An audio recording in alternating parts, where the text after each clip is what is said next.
Let's roll. Sometimes you play a game and it's like, there's just something about it. You don't know what it is, you can't really put your finger on it, but there's just something you like about it. Thing is though, that can work the opposite way too. Sometimes there's just something you don't like, something that rubs you the wrong way. I'm not sure what it is, but for me, Payday 2 had that something. And I don't like to be rubbed, I have sensitive skin.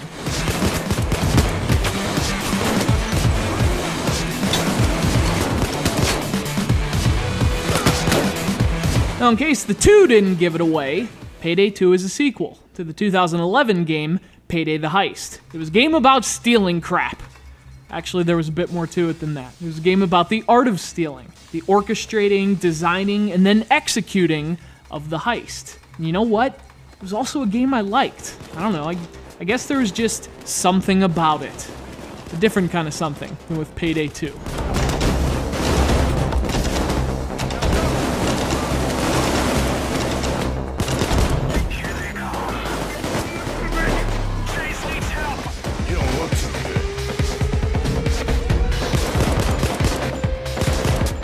But you know, ostensibly, the two games have a lot of the same things. As with the original, this is a two-step game. A game about planning and doing.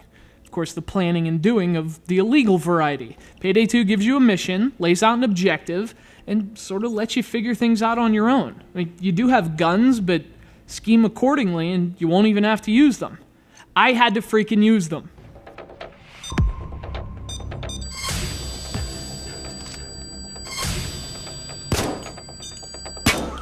And I guess that's where things started to go south for me in Payday 2. I mean, to actually pull off a heist without it devolving into an all-out war with the police, that's an incredibly difficult feat. See, this isn't a stealth game in the classic style. It's a lot more realistic in a sense, because you're not avoiding cones of light or waiting for the camera to turn away. The situations are more natural and complex, and they require absolute precision to pull them off quietly.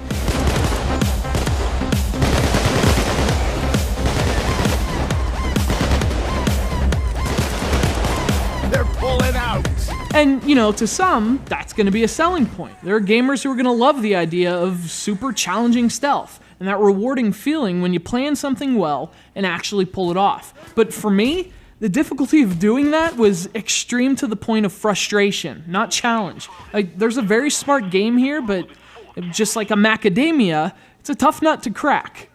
Actually, the game's difficulty sort of amplifies another problem. If your plan gets exposed, and for most of us, it's gonna be exposed, the police show up.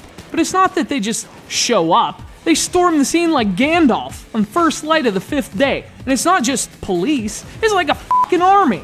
So the game turns into what is essentially like a wave-based shooter, only like the most repetitive one ever. And Payday 2 may be a smart stealth game, but it's kind of a boring shooter, and I think that's kind of the problem. The stealth and planning is awesome, but it's so hard to do, everything falls apart. The game ends up playing like a straight shooter. It's not as good as a straight shooter.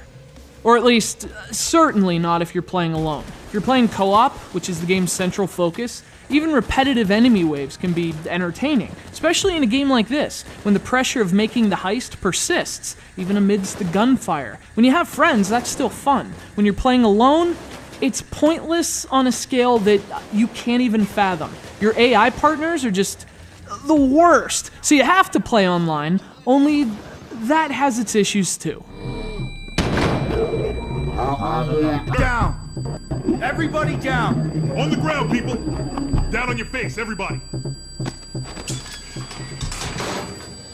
Listen, Payday's never a bad game, not even close. And if you're good, it's really an awesome co-op game.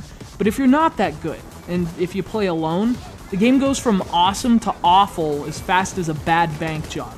Payday can still be a fun heist, but glitches, repetition, and difficulty mean that not everyone's getting a Payday.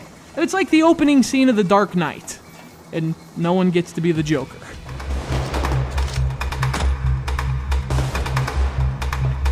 Yeah, gonna get mine and yours and yours and mine. CrimeNet is buzzing. You guys pulled off a nice little upset here.